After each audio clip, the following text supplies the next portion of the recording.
आज हमारी भक्ति काल यानी कि पूर्व मध्य काल की जो क्लासेस हैं वो शुरू होने जा रही हैं। शुक्ल जी की सीरीज हम पढ़ रहे हैं, आप जानते हैं। और उम्मीद करती हूँ कि भाई यहाँ से बहुत सारे प्रश्न आपके जो आते हैं वो आपको समझ में आ जाएँगे। सभी प्रश्नों पर यहाँ पर हाइलाइट आपको मिल जाएगा लास्ट क्लासेस की तरह।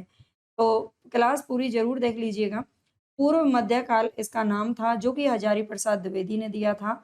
और अगर शुक्ल जी की बात करें तो उन्होंने भक्ति काल नाम दिया था। नामकरण भी पूछा जाता है तो भक्ति काल नाम है, शुक्ल जी ने दिया है। और इसका जो समय है वो बहुत ही इम्पोर्टेंट है, संवत 1375 से 1700, ठीक है? ये क्वेश्चन यहीं से ये ही 2-3 क्वेश्चन यहाँ पर बन जाते हैं अलग-अलग, और ये क्वेश्चन काफ़ी बार पूछ लिए जाते हैं। अब चलेंगे हम सबसे पहले इसका जो प्रकरण फर्स्ट है, वो है सामान्य परिचय, ठीक है? सामान्य परिचय जैसे कि हमने आदिकाल में भी पढ़ा था, तो इसके बारे में शुक्ल जी क्या कहते हैं? तो सबसे पहले देखेंगे, शुक्ल जी का कहना है कि देश में मुसलमानों का राज्य, अभी हमने पीछे आदिकाल में पढ़ा था कि उसमें अब आदिकाल वीर गाथा काल समाप्त होते-होते देश में मुसलमान का जो राज था वो स्थिर होने लगा था अब, ठीक है? तो यहाँ पर अब ये शुरुआत होती है, देश में मुसलमानों का राज्य प्रतिष्ठित हो जाने पर हिंदू जनता के हृदय में गौरव, गर्व और उत्साह के लिए अब वह अवकाश नहीं रह गया था। उसके सामने ही उसके देव मंदिर गिराए जाते थे, देव मूर्तियाँ तोड़ी जा रही थी और पूज्य पुरुषों का अपमान हो रहा था और वे कुछ भी नहीं कर पा रहे थे। ठीक है? तो ये सबसे पहले ये क्वेश्चन ना, ये एक-एक लाइन बहुत इम्पोर्टेंट है यहाँ पर, देखेंगे आगे। ऐसी दशा में अपनी वीरता के गीत ना तो वे गा सकते थे और ना वो बिना लज्जित हुए उनको सुन सकते थे। आगे चलकर जब मुस्लिम साम्राज्य दूर तक स्थापित हो गया, तब परस्पर लड़ने वाले स्वतंत्र राज्य भी नहीं रह गए थे। ठीक है? जो आपस में अब हिंदुओं से आपस में ही जब लड़ रहे थे, अब वो स्वतंत्र राज्य भी नहीं रह गए। इतने भारी राजनीतिक उलट-फेर के पीछे हिंदू जनसमुदाय पर बहुत दिनों तक उदासी सी छाई रही। अपने पौरुष से हताश जाति के लिए, यहाँ पर ये क्वेश्चन बहुत बार पूछा गया है। शुक्ल जी कहते हैं कि अपने पौरुष से, मतलब अपने पुरुषार्थ से, अपनी कहीं न कहीं अब वो हार चुके थे, जो यहाँ की हिंदू जनता थी, वो हार चुकी थी और कुछ भी नहीं कर पा रही थी और अपना अपमान उसे सहना पड़ रहा था, अपना अपने पूज्य पुरुषों का। तो अपने पौरुष से हताश जाति के लिए भगवान की शक्ति और करुणा की ओर ध्यान ले जाने के अतिरिक्त दूसरा मार्ग ही क्या था? ये शुक्ल जी का कथन है, ये क्वेश्चन बहुत बार पूछा जाता है, ठीक है? मतलब शुक्ल जी का ये कहना है कि अगर यहाँ पर मुसलमान आए नहीं होते, ठीक है? अगर मुसलमानों का राज यहाँ पर नहीं होता, तो ये भक्ति काल का उदय नहीं होता, ऐसा इनका मानना है। ठीक है? आगे कहते हैं, यह तो हुई राजनीतिक परिस्थिति, अब धार्मिक स्थिति देखिए। आदिकाल के अंतर्गत यह तो दिखाया जा चुका है कि किस प्रकार वज्रयानी, सिद्ध, कापालिक आदि देश के पूर्वी भागों में और नाथपंथी जोगी पश्चिमी भागों में रमते चले आ रहे थे। इसी बात से इसका अनुमान हो सकता है कि सामान्य जनता की धर्म भावना कितनी दबती जा रही थी। उसका हृदय धर्म से कितनी दूर हटता चला जा रहा था। आगे धर्म का प्रवाह कर्म, ज्ञान और भक्ति, इन 3 धाराओं में चलता है। मोस्ट इम्पोर्टेंट क्वेश्चन है और पीवाईक्यू है, कई बार पूछा गया है, ठीक है? धर्म का प्रवाह कर्म, ज्ञान और भक्ति, इन 3 धाराओं में चलता है। ये किसका कथन है? शुक्ल जी का कथन है, ठीक है? यहाँ इसमें से एक को हटा देगा। कर्म, ज्ञान और भक्ति, किन तीनों का समावेश होता है धर्म के प्रवाह में? इस तरह से प्रश्न बनता है। इन तीनों के सामंजस्य से धर्म अपनी पूर्ण सजीव दशा में रहता है। किसी एक के भी अभाव से वह विकलांग बन जाता है। कर्म के बिना वह लूला लंगड़ा, ज्ञान के बिना अंधा और भक्ति के बिना हृदयविहीन, क्या बिल्कुल निष्प्राण ही हो जाता है ना? ये भी क्वेश्चन, यहाँ से पंक्ति भी पूछी गई है यहाँ तक। ज्ञान के अधिकारी तो सामान्य से बहुत अधिक समुन्नत और विकसित बुद्धि के कुछ थोड़े से विशिष्ट व्यक्ति ही होते हैं। कर्म और भक्ति ही सारे जन समुदाय की संपत्ति होती है। हिंदी साहित्य के आदिकाल में कर्म तो अर्थ शून्य, विधि विधान, तीर्थाटन और पर्व स्नान इत्यादि के संकुचित घेरे में पहले से बहुत कुछ बद्ध चला आता था। धर्म की भावना, भावात्मक अनुभूति या भक्ति, जिसका सूत्रपात महाभारत काल में और विस्तृत प्रवर्तन पुराण काल में हुआ था, कभी कहीं दबती, कभी कहीं उभरती, किसी प्रकार से चली आ रही थी। ठीक है? आगे देखते हैं, यहाँ पर तो ऐसा मतलब कुछ है नहीं, है ना? आगे देखेंगे, इसमें कुछ खास है नहीं, है ना? भक्ति, प्रेम आदि हृदय के प्रकृत भावों का अंतः साधना में कोई स्थान नहीं था, क्योंकि इनके द्वारा ईश्वर को प्राप्त करना तो सबके लिए सुलभ कहा जा सकता है।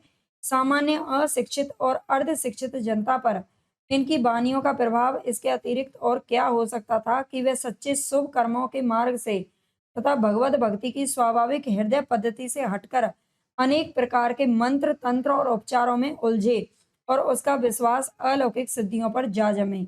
इसी दशा की ओर लक्ष्य करके गोस्वामी तुलसीदास ने कहा भी था कि गोरख जगायो जोग भक्ति भगायो लोग।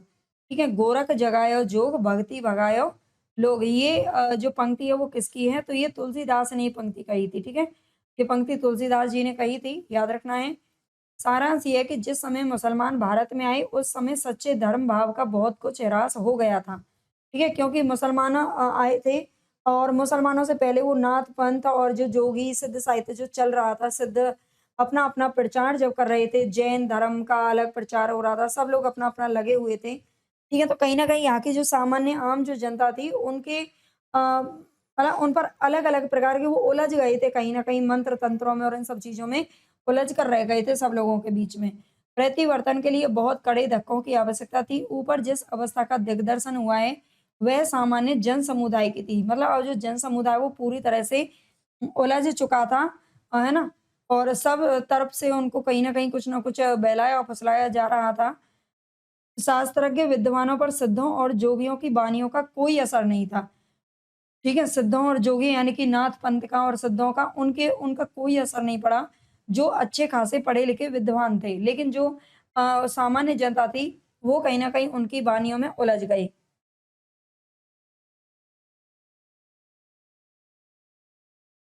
वे इधर-उधर पड़े अपना कार्य करते जा रहे थे। पंडितों के शास्त्रार्थ भी होते थे। दार्शनिक खंडन-मंडन के ग्रंथ भी लिखे जा रहे थे।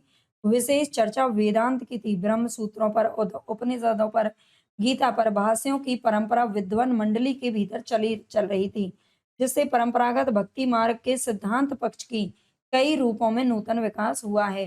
कालदर्शी भक्त कवि जनता के हृदय को संभालने और लीन रखने के लिए दबी हुई भक्ति को जगाने लगे। क्रमशः भक्ति का प्रवाह ऐसा विकसित और प्रबल होता गया कि उसकी लपेट में केवल हिंदू जनता ही नहीं, देश में बसने वाले सहृदय मुसलमानों से भी ना जाने कितने आ गए थे। प्रेम स्वरूप ईश्वर को सामने लाकर भक्त कवियों ने हिंदुओं और मुसलमानों दोनों को मनुष्य के सामान्य रूप में दिखाया और भेदभाव के दृश्यों को हटाकर पीछे कर दिया। ये इम्पोर्टेंट है यहाँ पर ये पैराग्राफ। भक्ति का जो सोता दक्षिण की ओर से धीरे-धीरे उत्तर भारत की ओर पहले से ही आ रहा था। है ना? दक्षिण भारत की तरफ से जो दक्षिण का भक्ति का जो स्रोत मतलब भक्ति का जो स्रोत दक्षिण की ओर से उत्तर भारत की तरफ बढ़ रहा था, उसे राजनीतिक परिवर्तन के कारण शून्य पड़ते हुए जनता के हृदय क्षेत्र में फैलने के लिए पूरा स्थान मिल गया। रामानुजाचार्य संवत 1073 इन्होंने शास्त्रीय पद्धति से जिस सगुण भक्ति का निरूपण किया था, उसकी ओर जनता आकर्षित होती चली जा रही थी। ठीक है, रामानुजाचार्य ने जिस सगुण भक्ति का निरूपण किया, उसकी ओर जनता क्या कर रही थी? आकर्षित हो रही थी। आगे गुजरात में स्वामी मध्वाचार्य जी, गुजरात में स्वामी मध्वाचार्य, समय इनका संवत 1254 से 1333। इन्होंने अपना द्वैतवादी, ठीक है, इन्होंने द्वैतवादी संप्रदाय की स्थापना की थी, मोस्ट इंपोर्टेंट है, और वैष्णव संप्रदाय चलाया। ठीक है, कौन सा संप्रदाय चलाया था? वैष्णव संप्रदाय। किसने? मध्वाचार्य ने, और द्वैतवाद के संपादक थे। ठीक है, संस्थापक थे, जिसकी ओर बहुत से लोग झुके। देश के पूर्वी भाग में जयदेव जी के कृष्ण प्रेम संगीत की गूंज चली आ रही थी। देश के पूर्वी भाग में जयदेव जी के कृष्ण प्रेम संगीत की गूंज चली आ रही थी, जिसके सुर में मिथिला के कोकिल विद्यापति ने अपना सुर मिलाया। ठीक है, जयदेव का जो गीत गोविंद है, जो उनके गीत थे, उनको विद्यापति ने उनका अनुसरण किया। उत्तर या मध्य भारत में एक ओर तो ईसा की 15वीं शताब्दी में रामानुजाचार्य की शिष्य परंपरा में रामानंद जी हुए। ठीक है, ये क्वेश्चन पूछा जाता है, रामानंद जी किसके शिष्य परंपरा में थे? तो ये रामानुजाचार्य की शिष्य परंपरा में रहे थे, जिन्होंने विष्णु के अवतार राम की उपासना पर जोर दिया और एक बड़ा भारी संप्रदाय खड़ा कर दिया। दूसरी ओर वल्लभाचार्य जी ने प्रेम मूर्ति कृष्ण को लेकर जनता को रसमग्न किया। इस प्रकार रामोपासक इस प्रकार रामोपासक और कृष्णोपासक भक्तों की परंपराएं चल पड़ी थी। ठीक है, एक तरफ राम को लोग पूज रहे थे और एक तरफ किसको पूज रहे थे, कृष्ण को पूज रहे थे। ठीक है, जिसमें आगे चलकर हिंदी काव्य को प्रौढ़ता पर पहुंचाने वाले जगमगाते रत्नों का विकास हुआ। इन भक्तों ने ब्रह्म के सत्य और आनंद स्वरूप का साक्षात्कार राम और कृष्ण के रूप में इस बाह्य जगत के व्यक्त क्षेत्र में किया। एक ओर तो प्राचीन सगनोपासना का ये काव्य क्षेत्र तैयार हो गया और दूसरी ओर मुसलमानों के बस जाने से देश में जो नई परिस्थिति उत्पन्न हुई उसकी दृष्टि से हिंदू मुसलमान दोनों के लिए एक सामान्य भक्ति मार्ग का विकास भी होने लगा। उसके विकास के लिए किस प्रकार वीर गाथा काल में ही सिद्धों और नाथपंथी योगियों के द्वारा मार्ग निकाला जा चुका था, ये दिखाया जा चुका है। वज्रयान के अनुयायी अधिकतर नीची जाति के थे। वज्रयान के यानी कि सिद्ध साहित्य में जो अनुयायी थे वो ज्यादातर क्या थे, सब नीची जाति के थे। अतः जाति पाति की व्यवस्था से उनका असंतोष स्वाभाविक था। नाथ संप्रदाय में भी शास्त्रज्ञ विद्वान नहीं आते थे। ठीक है, नाथ संप्रदाय में भी कोई शास्त्रज्ञ विद्वान नहीं थे। वो लोग भी कहीं ना कहीं ऐसे ही सामान्य थे। इस संप्रदाय के कनपट रमते योगी घर के भीतर के चक्रों, सहस्त्रदल, कमल, इला, पिंगला, नाड़ियों इत्यादि की ओर संकेत करने वाली रहस्यमयी वानियां सुनाकर और करामात दिखाकर अपनी सिद्धाई की धाक सामान्य जनता पर जमाए हुए थे। आप जानते हो जो एक वर्ग होता है ना सामान्य जनता का, आपने अभी भी आज के समय पर भी आप देखेंगे जो लोग पढ़ लिख गए हैं वो तो कहीं ना कहीं इन चीजों को समझ जाते हैं, लोगों के बहकावे में जल्दी से नहीं आते। लेकिन जो हमारी भोली वाली जनता होती है, जो हमारे अनपढ़ जो लोग होते हैं, जो एक आम जनता होती है, कहीं न कहीं जो किसी न किसी कष्ट में रहती है, वो जल्दी से किसी के भी जाल में फँस जाती है ना? उनको कोई भी कुछ भी कहे, अगर बाबा ने कह दिया भई तुम्हारा ये कष्ट दूर हो जाएँगे, ये दूर हो जाएँगे। आजकल ये चीज़ें बड़ी ज़ोरों से चल रही हैं, बाबाओं के जो धंधे हैं, वो आप जानते हैं कितना तेज़ी से चल रहे हैं, है ना? सब करोड़ों अरबों रुपए कमा लेते हैं और बेवकूफ़ बनाते हैं किसको? जनता को। है ना? जिसके घर में खाने को अनाज नहीं है, वो उनको 100, 200, ₹50 फटाफट दे आएगा। रोज़ जाएगा, दर्शन करेगा और पैसे चढ़ाएगा। क्यों भाई? तुम पैसे क्यों लेते हो? हैं? वे लोगों को ऐसी बातें सुनाते आ रहे थे कि वेद शास्त्र पढ़ने से क्या होता है? बाहरी पूजा अर्चना की विधियाँ व्यर्थ हैं, ईश्वर तो प्रत्येक के घट के भीतर है। अंतर्मुख साधनाओं से ही वह प्राप्त हो सकता है। हिंदू मुसलमान दोनों एक हैं, दोनों के लिए शुद्ध साधना का मार्ग भी एक है। जाति-पाति के भेद व्यर्थ खड़े किए गए हैं इत्यादि। इन जोगियों के पंथ में कुछ मुसलमान भी आए थे। इसका उल्लेख पहले हो चुका है, ठीक है? आदिकाल में हम पढ़ चुके हैं। भक्ति के आंदोलन की जो लहर दक्षिण से आई, उसी ने उत्तर भारत की परिस्थिति के अनुरूप हिंदू मुसलमान दोनों के लिए एक सामान्य भक्ति मार्ग की भी भावना कुछ लोगों में जगाई। हृदय पक्ष शून्य सामान्य अंतर साधना का मार्ग निकालने का प्रयत्न नाथपंथी कर चुके थे, ये हम बता चुके हैं। पर रागात्मक तत्व से रहित साधना से ही मनुष्य की आत्मा तृप्त नहीं हो सकती। महाराष्ट्र देश के प्रसिद्ध, है ना, इंपॉर्टेंट लगा दीजिए यहाँ पर। महाराष्ट्र देश के प्रसिद्ध भक्त हुए थे नामदेव। ठीक है, नामदेव का समय याद रखना, संवत 1328 से 1408। इन्होंने हिंदू मुसलमान दोनों के लिए एक सामान्य भक्ति मार्ग का भी आभास दिया। उसके पीछे कबीरदास ने विशेष तत्परता के साथ एक व्यवस्थित रूप में यह मार्ग निर्गुण पंथ के नाम से चला दिया। ठीक है, किसके नाम से? निर्गुण पंथ के नाम से चला दिया। पहले नामदेव का नाम आता है। उन्होंने एक सामान्य भक्ति मार्ग खोजा था हिंदू और मुसलमान दोनों के लिए, लेकिन तुरंत ही कबीरदास जी ने बड़ी तत्परता के साथ क्या किया?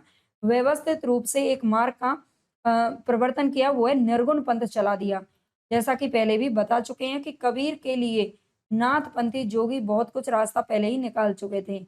भेदभाव को निर्दिष्ट करने वाले उपासना के बाहरी विधानों को अलग रखकर उन्होंने अंतः साधना पर जोर दिया था। किसने दिया था? निर्गुण पंथ के जो कवि थे उन्होंने भी जोर दिया निर्गुण पंथ में। पर नाथ पंथियों की अंतर साधना हृदय पक्ष शून्य थी, उसमें प्रेम तत्व का अभाव था। ठीक है, अंतर साधना पर जोर नाथ पंथियों ने भी दिया था और यही प्रभाव पड़ा था किस पर? कबीर पर। ठीक है, उन्होंने भी अंतर साधना पर बल दिया, लेकिन उनमें अंतर क्या था? नाथ पंथियों की जो अंतर साधना थी वो हृदय पक्ष शून्य थी और उसमें प्रेम तत्व का अभाव था। लेकिन कबीर ने यद्यपि नाथ पंथ की बहुत सी बातों को अपनी वाणी में जगह थी, लेकिन यह बात उन्हें खटकी कहीं न कहीं। इसका संकेत उनके वचन देते हैं, झिलमिल झगड़ा झूलते बाकी रही न काहू।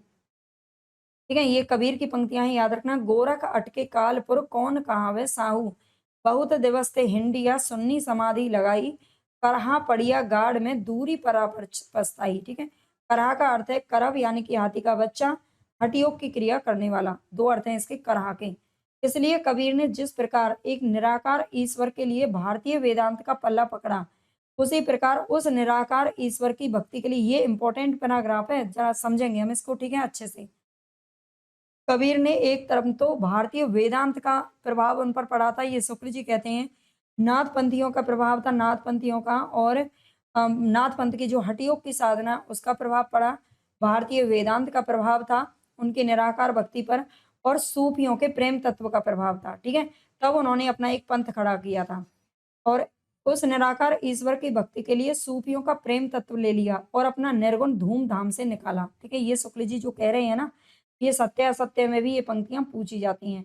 बात ये थी कि भारतीय भक्ति मार्ग साकार और सगुण रूप को लेकर चला था। निर्गुण और निराकार ब्रह्म भक्ति या प्रेम का विषय नहीं माना जाता है, इसमें कोई संदेह नहीं। ये इंपॉर्टेंट पंक्ति है, बहुत बार क्वेश्चन पूछा गया है। इसमें कोई संदेह नहीं कि कबीर ने ठीक मौके पर जनता के उस बड़े भाग को संभाला जो नाथ पंथियों के प्रभाव से प्रेम भाव और भक्ति रस से शून्य और शुष्क पड़ता जा रहा था। है ना? ये यहाँ तक ये पंक्ति पूछी जाती है, किसका कथन है? शुक्ल जी का है।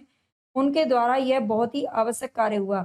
उसके साथ ही मनुष्यत्व की सामान्य भावना को आगे करके निम्न श्रेणी की जनता में उन्होंने आत्म गौरव का भाव जगाया और भक्ति के ऊंचे से ऊंचे सोपान की ओर बढ़ने के लिए बढ़ावा दिया। उनका निर्गुण पंथ चल निकला, जिसमें नानक, दादू, मलुकदास आदि अनेक संत हुए थे। ठीक है? आगे हम इनको पढ़ लेंगे भक्ति काल में। कबीर तथा अन्य निर्गुण पंथी संतों के द्वारा अंतः साधना में रागात्मिका भक्ति और ज्ञान का योग तो हुआ, लेकिन कर्म की दशा वही रही जो नाथ पंथियों के यहाँ पर थी। ठीक है? इन संतों के ईश्वर ज्ञान स्वरूप और प्रेम स्वरूप ही रहे, धर्म स्वरूप नहीं हो पाए। ईश्वर के धर्म स्वरूप को लेकर, उस स्वरूप को लेकर जिसकी रमणीय अभिव्यक्ति लोक की रक्षा और रंजन में होती है, प्राचीन वैष्णव भक्ति मार्ग की राम भक्ति शाखा उठी। कृष्ण भक्ति शाखा केवल प्रेम तत्व की ही लेकर नई उमंग से फैली। यहाँ पर एक बात की ओर ध्यान दिला देना आवश्यक प्रतीत होता है कि साधना के जो तीन अवयव हैं, कर्म, ज्ञान और भक्ति कहे गए हैं, वे सब काल पाकर दोषग्रस्त हो सकते हैं। ठीक है? वो सब काल पाकर मतलब ज्ञान समय के साथ साथ दोषग्रस्त हो सकते हैं। कर्म अर्थ शून्य विधि विधानों से निकम्मा हो सकता है। ज्ञान रहस्य और गुहा की भावना से पाखंड पूर्ण हो सकता है, और भक्ति इंद्रिय उपभोग की वासना वासना से कलुषित हो सकती है। लेकिन भक्ति की जो निष्पत्ति है वो श्रद्धा और प्रेम के योग से होती है। ये भी बहुत बार क्वेश्चन पूछा जा चुका है। ठीक है? भक्ति की निष्पत्ति श्रद्धा और प्रेम के योग से होती है। जिनका मैं बोलती हूँ पूछा जा चुका है, वो सब PYQ है। ठीक है? जहाँ श्रद्धा या पूज्य बुद्धि का अवयव जिसका लगाव धर्म से होता है, छोड़कर केवल प्रेम लक्षणा भक्ति ली जाएगी, वहां वह अवश्य विलासिता से ग्रस्त हो जाएगी।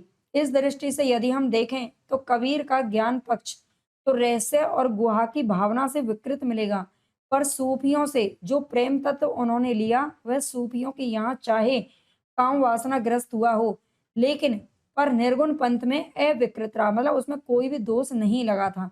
ठीक है? सूफियों के यहाँ पर जो उन्होंने सूफियों से जो प्रेम तत्व लिया, सूफियों के यहाँ पर वो मतलब अच्छी में नहीं है। हम सूफियों को जब पढ़ेंगे तो समझ में आ जाएगा। ठीक है? काम वासना से ग्रस्त था, लेकिन निर्गुण पंथ में ये बिल्कुल इसमें कोई दोष नहीं था। यह निसंदेह प्रशंसा की बात है। वैष्णवों की कृष्ण भक्ति शाखा ने केवल प्रेम लक्षणा भक्ति ली, फल ये हुआ कि उसने अश्लील विलासिता की प्रवृत्ति जगाई। राम भक्ति शाखा में भक्ति सर्वांग पूर्ण रही, इससे वह विकृत नहीं होने पाई। तुलसी की भक्ति पद्धति में कर्म, धर्म और ज्ञान का पूरा सामंजस्य और समन्वय रहा।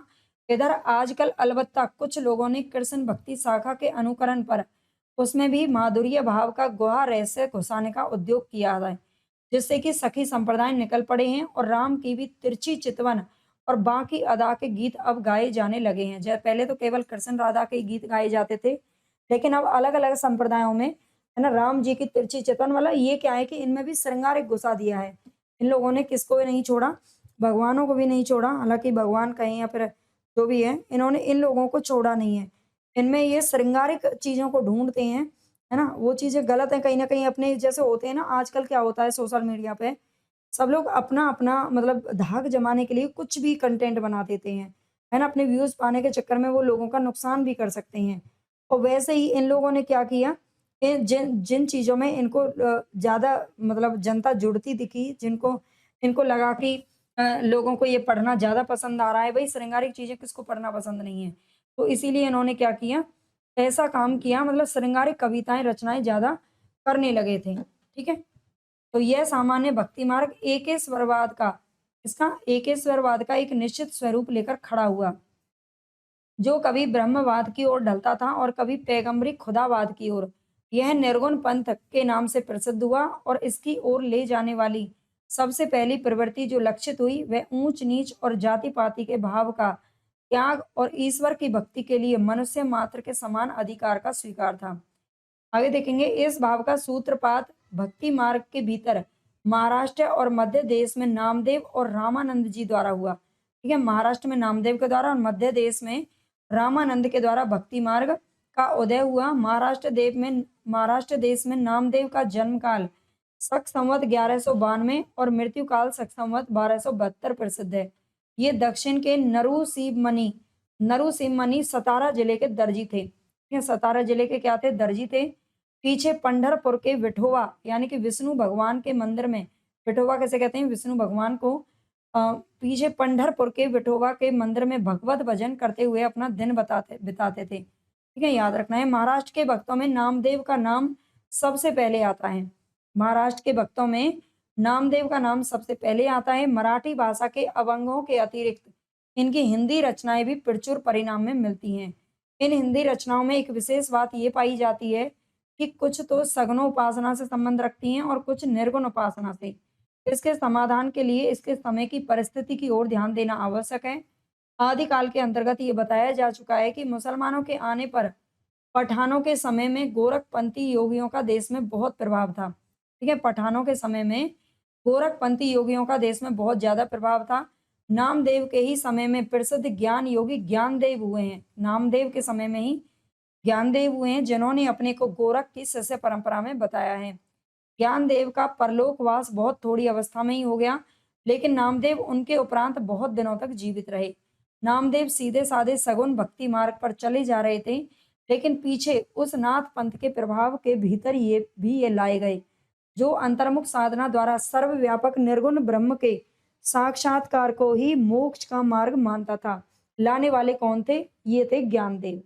ठीक है, एक बार ज्ञानदेव इन्हें साथ लेकर तीर्थ यात्रा को निकले। मार्ग में ही अपने प्रिय विग्रह यानी कि विठोबा भगवान के वियोग में व्याकुल रहा करते थे। ज्ञानदेव इन्हें बराबर समझाते जाते थे कि भगवान क्या एक ही जगह हैं? वे तो सब जगह पर हैं। यह मोह छोड़ो, तुम्हारी भक्ति अभी एकांगी है। जब तक निर्गुण पक्ष की भी अनुभूति तुम्हें नहीं होगी, तब तक तुम पक्के नहीं होंगे। ज्ञानदेव की बहन मुक्ताबाई के कहने पर एक दिन संत परीक्षा हुई। जिस गांव में संत मंडली उतरी थी, उसमें एक कुम्हार रहता था। मंडली के सारे संत चुपचाप बैठ गए। कुम्हार घड़ा पीटने का पिटना लेकर सबके सिर पर जमाने लगा। चोट पर चोट खाकर भी कोई विचलित नहीं हुआ। लेकिन जब नामदेव की ओर बढ़ा तब वे बिगड़ कर खड़े हो गए, मतलब उनको गुस्सा आ गया। इस पर वह कुमार बोला, नामदेव को छोड़ और सब घड़े पक्के हैं। बेचारे नामदेव कच्चे घड़े ठहराए गए। भाई उन्होंने अपने सर पर चोट नहीं खाई, इसलिए उनको कच्चा घड़ा बताया गया। इस कथा से यह स्पष्ट हो जाता है कि नामदेव को नाथ पंथ के योग मार्ग की ओर प्रवृत्त करने के लिए ज्ञानदेव की ओर से तरह तरह के प्रयत्न होते रहे थे, है ना? सिद्ध और योगी निरंतर अभ्यास द्वारा अपने शरीर को विलक्षण बना लेते थे। खोपड़ी पर चोटें खा खाकर उन्हें पक्की करना वो उनके लिए कोई कठिन बात नहीं थी। अब भी एक प्रकार के मुसलमान फकीर अपने शरीर पर जोर जोर से डंडे जमाकर भिक्षा मांगते हैं, है ना? अलग अलग तरीके के लोग मतलब हथकंडे आजमाते हैं। नामदेव किसी गुरु से दीक्षा लेकर अपनी सगुन भक्ति में प्रवृत्त नहीं हुए थे, अपनी ही हृदय की स्वाभाविक प्रेरणा से हुए थे। ज्ञानदेव बराबर उन्हें बिनु गुरु हो ही ना ज्ञान। ठीक है, ज्ञानदेव हमेशा कहा करते थे कि बिना गुरु के ज्ञान नहीं मिलता है। उन्हें समझाते थे संतों के बीच निर्गुण ब्रह्म के संबंध में जो कुछ कहा सुना जाता है और ईश्वर प्राप्ति की जो साधना बताई जाती है, वह किसी गुरु की सिखाई हुई होती है। परमात्मा के शुद्ध निर्गुण स्वरूप के ज्ञान के लिए ज्ञानदेव का आग्रह बराबर बढ़ता गया। गुरु के अभाव के कारण जिस प्रकार नामदेव में परमात्मा की सर्व व्यापकता का उदार भाव नहीं जम पाया था और भेदभाव बना हुआ था। इस पर भी एक कथा चली आती है।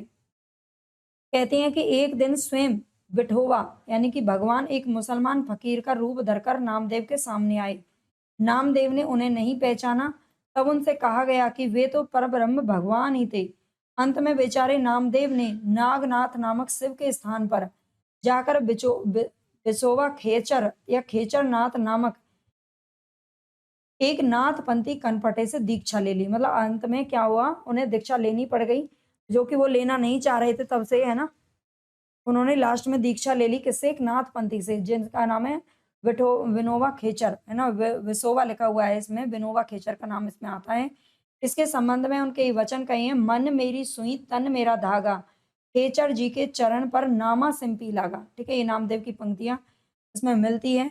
आगे सुफल, ये पंक्ति है पूछी गई है, ये पंक्ति पूछी गई है। ठीक है, ये भी पंक्तियां पूछी गई हैं, इंपॉर्टेंट है नामदेव की सारी पंक्तियां। सुफल जन्म मोको गुरु कीना, दुख दुख विसार सुख अंतर दीना, ज्ञान दान मोको गुरु दीना, राम नाम बिन जीवन हीना।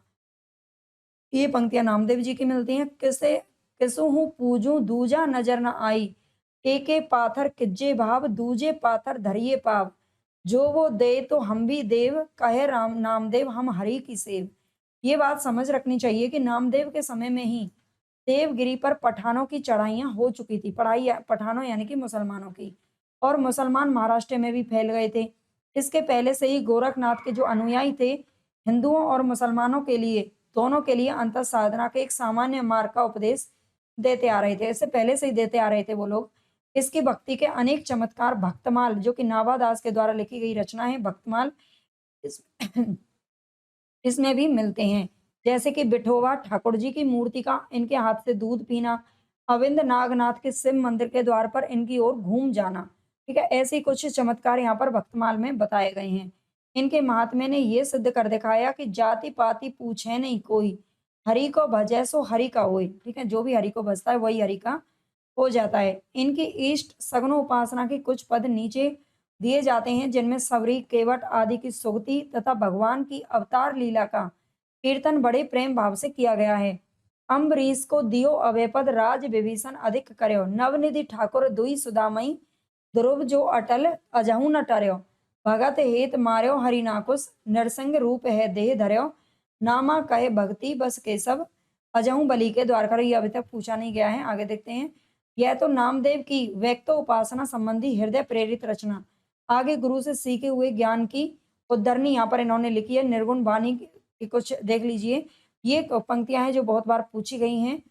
माई ना होती बाप ना होता, कर्म ना होता काया, हम नहीं होते तुम नहीं होते, कौन कहाँ ते आया, चंद ना होता सूर ना होता, पानी पवन मिलाया, शास्त्र ना होता वेद ना होता, कर्म कहाँ ते आया। ठीक है, ये पंक्तियां हैं जो पूछी गई हैं।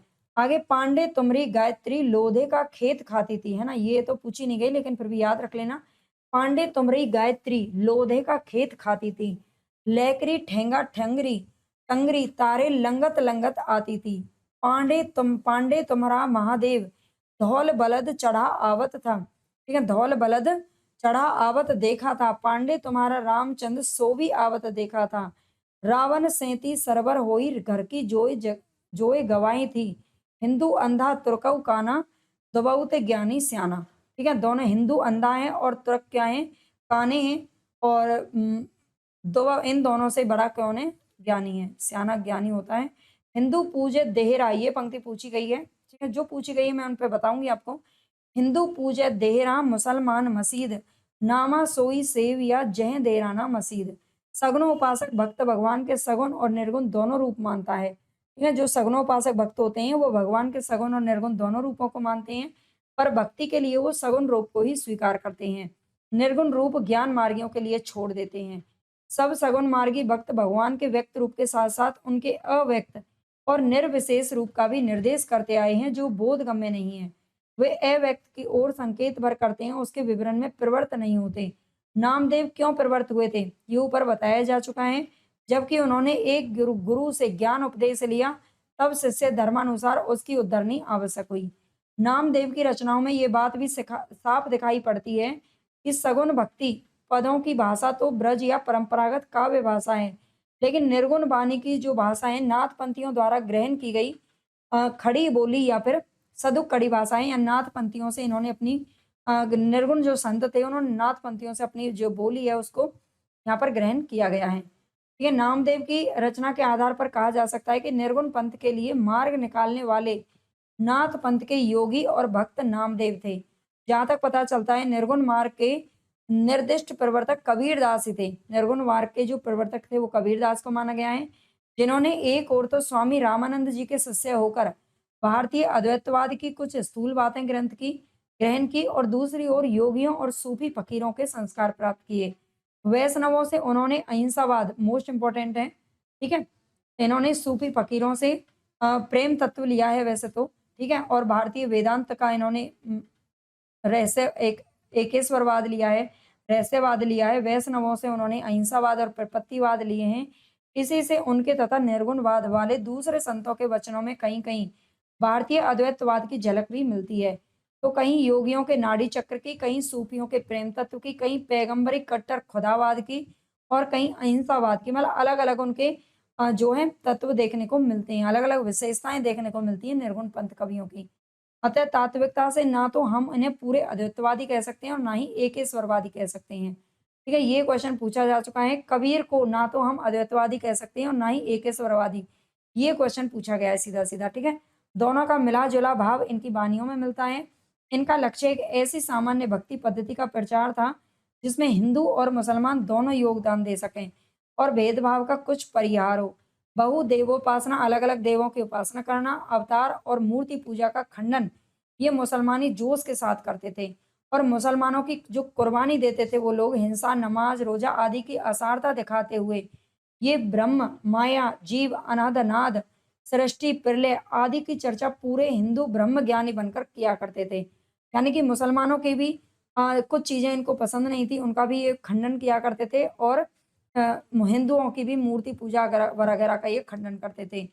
सारांश ये है कि ईश्वर पूजा की उन भिन्न-भिन्न बाह्य विधियों पर से ध्यान हटाकर जिनके कारण धर्म में भेदभाव फैला हुआ था, ये शुद्ध ईश्वर और प्रेम और सात्विक जीवन का प्रचार करना चाहते थे।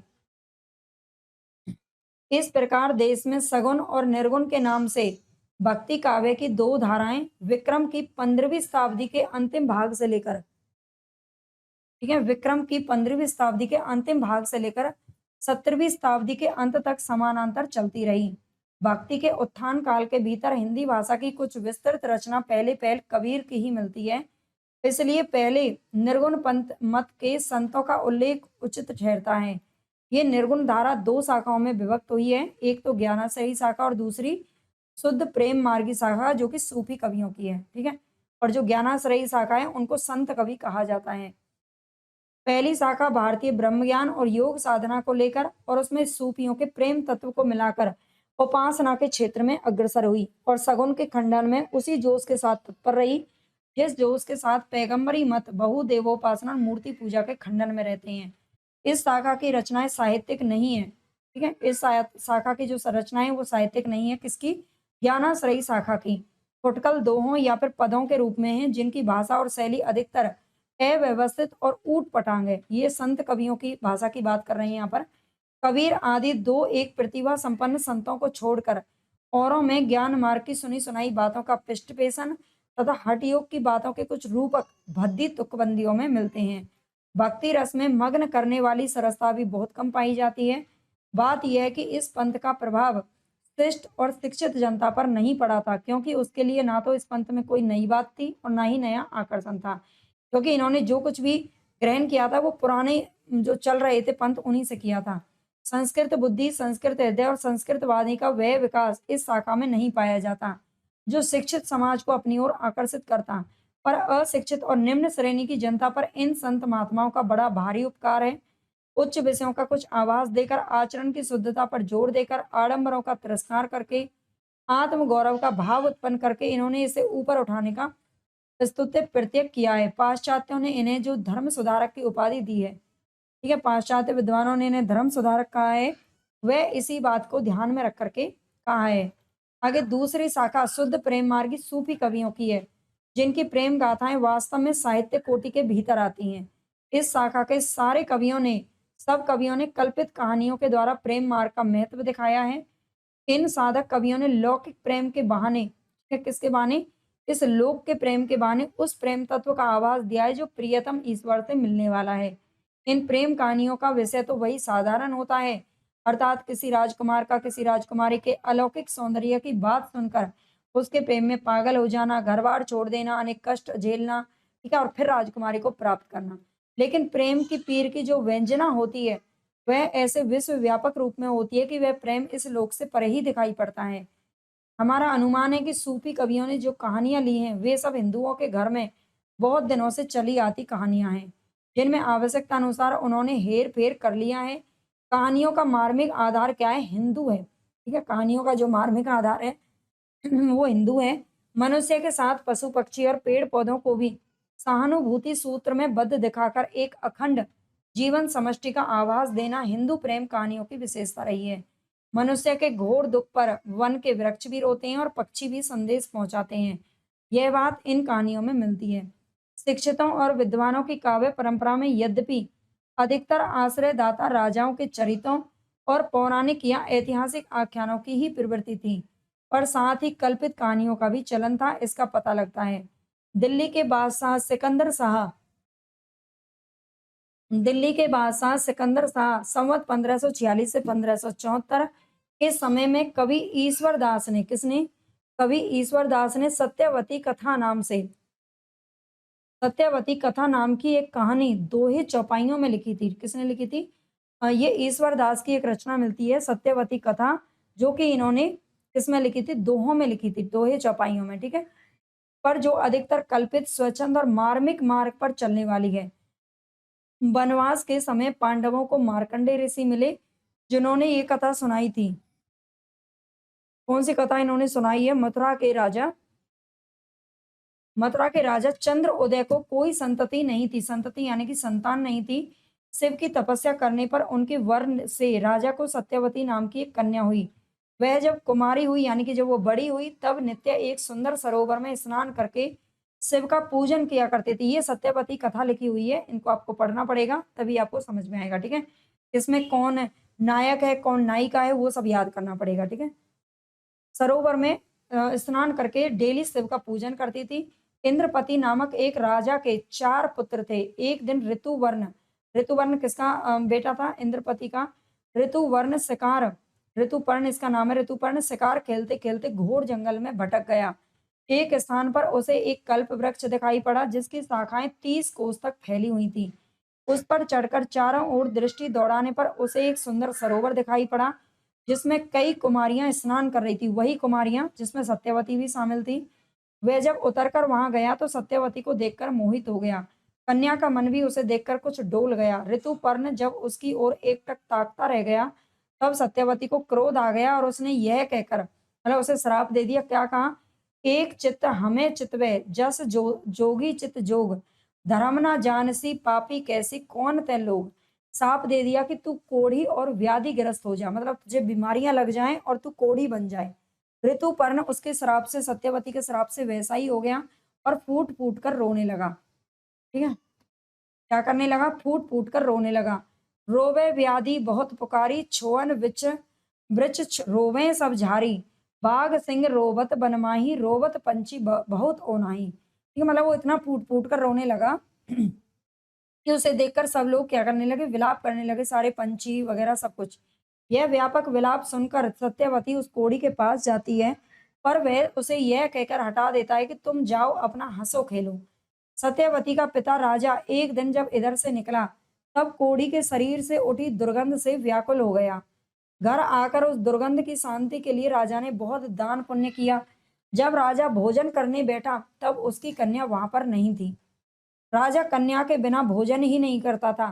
कन्या को बुलाने जब राजा के दूत गए, तो वह शिव की पूजा छोड़कर नहीं आई, है ना, अपने पिता के साथ भोजन करने के लिए भी वापस नहीं आई। इस पर राजा ने क्रुद्ध होकर दूतों से कहा कि सत्यवती को जाकर उसी कोढ़ी को सौंप दो। दूतों का वचन सुनकर कन्या नीम की टहनी लेकर उस कोढ़ी की सेवा के लिए चल पड़ी। ठीक है, दूतों ने कहा कि तुम्हें, मतलब उसी कोढ़ी को सौंपने के लिए बोला है, तो वो नीम की टहनियाँ लेकर चल पड़ी। अब वो क्या करेगी नीम की टहनियों का भाई, है ना? उसे मारेगी पीटेगी तो है नहीं, झाड़ा तो लगाएगी नहीं, उसकी सफाई करेगी। मतलब जिसने उसे दर्द दिया था अब वही उसका मरहम पट्टी करने वाली है। आगे है और उससे कहा तो ही छाड़ी अब मैं किते जाऊं, माई बाप सौंपा तुम ठाऊं, है ना? मतलब अब मैं तुम्हें छोड़कर कहाँ ही जाऊंगी, मेरे माँ बाप ने तो अब तुम्हें मुझे तुमको ही सौंप दिया है। कन्या प्रेम से उसकी दिन रात सेवा करने लगी और एक दिन उसे कंधे पर बिठाकर सत्यवती तीर्थ स्थान कराने ले गई, जहाँ बहुत से देवता मुनि किन्नर आदि निवास करते थे। वहां जाकर सत्यवती ने कहा, यदि मैं सच्ची सती हूँ तो रात हो जाए। इस पर चारों ओर घोर अंधकार छा गया। सभी देवता तुरंत सत्यवती के पास दौड़े हुए आए और सत्यवती ने उनसे ऋतुपर्ण को सुंदर शरीर प्राप्त करने का वर मांगा। व्याधिग्रस्त ऋतुपर्ण ने तीर्थ में स्नान किया और उसका शरीर निर्मल हो गया। देवताओं ने दोनों का विवाह करा दिया। ईश्वर दास ने ग्रंथ के रचना काल का उल्लेख इस प्रकार माना है।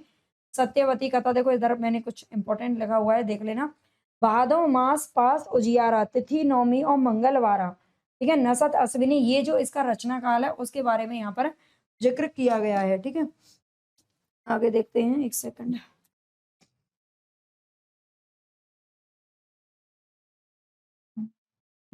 नेक्स्ट है यहाँ पर भादो मास पास उजियारा, ये इसके बारे में लिखा गया है सत्यवती कथा के बारे में। पुस्तक में 5-5 चौपाइयों यानी कि अर्धालियों पर एक दोहा है। इस प्रकार इसमें 58 दोहे पर ये कथा है जो समाप्त हो गई है। ठीक है, और इसकी भाषा ठीक कैसी है, ठेठ अवधि है, याद रख लेना, अवधि भाषा है। 58 दोहे हैं सत्यवती कथा के अंदर। बाटे का प्रयोग जगह जगह पर है। यह अवधि भाषा, चौपाई, दोहे का क्रम और कहानी का रूप रंग सूफी कवियों ने ग्रहण किया था। ठीक है, आगे देखते हैं। सूफियों के प्रेम बंधनों में खंडन मंडन की बुद्धि को किनारे रखकर मनुष्य के हृदय को स्पर्श करने का ही प्रयत्न किया गया है, जिससे इसका प्रभाव हिंदू और मुसलमानों पर समान रूप से पड़ता है। हजारी प्रसाद द्विवेदी जी ने प्रथम सूफी काव्य रचना माना है किसको, सत्यवती कथा को, याद रखना। ठीक है, बीच बीच में रहस्यमयी परोक्ष की ओर जो मधुर संकेत मिलते हैं वे बड़े हृदयग्राही होते हैं। कबीर में जो रहस्यवाद मिलता है वह बहुत कुछ उन पारिभाषिक संज्ञाओं के आधार पर है जो वेदांत और हठ योग में निर्दिष्ट हैं, पर इन प्रेम प्रबंधकारों ने जिस रहस्यवाद का आभास बीच बीच में दिया है उसके संकेत स्वाभाविक और मर्म स्पर्शी हैं। शुद्ध प्रेम मार्गी सूफी कवियों की शाखा में सबसे प्रसिद्ध जायसी हुए थे, जिनकी पद्मावत हिंदी काव्य क्षेत्र में एक अद्भुत रत्न है। इस संप्रदाय के सब कवियों ने पूर्वी हिंदी अर्थात अवधि का व्यवहार किया है, जिसमें गोस्वामी तुलसीदास जी ने अपना रामचरितमानस लिखा है। अपना भावात्मक रहस्यवाद लेकर सूफी जब भारत आए तब उन्हें केवल साधनात्मक रहस्यवाद योगियों, रसायनियों और तांत्रिकों में मिला। रसेश्वर दर्शन रसेश्वर दर्शन का उल्लेख सर्व दर्शन संग्रह में है। जायसी आदि सूफी कवियों ने हठ योग और रसायन की कुछ बातों को भी कहीं कहीं अपनी कहानियों में स्थान दिया है। जैसा कि ऊपर बताया जा चुका है कि भक्ति के उत्थान काल के भीतर हिंदी भाषा में कुछ विस्तृत रचना पहले कबीर की ही मिलती हैं, इसलिए पहले निर्गुण संप्रदाय की ज्ञानाश्रयी शाखा का संक्षिप्त विवरण आगे दिया जाता है, जिसमें सर्वप्रथम कबीर दास जी सामने आते हैं। तो यहाँ पर हमारा ये जो इसका सामान्य परिचय है वो खत्म होता है। आगे हम इसका जो प्रकरण 2 है उसको नेक्स्ट वीडियो में पढ़ेंगे। उम्मीद करती हूँ कि ये वीडियो भाई आपको देखो पसंद तो आएगी ही। बाकी बच्चे जो जुड़े हुए हैं पेड बैच से या जहाँ से भी, वो जरूर आगे बच्चों को शेयर करना, ठीक है, ज़्यादा से ज़्यादा, और अच्छे से पढ़ लेना, क्योंकि ये सभी आप समझ सकते हो कि ये जो क्लासेस हैं वो आपके लिए कितनी इम्पोर्टेंट रहने वाली हैं। ठीक है।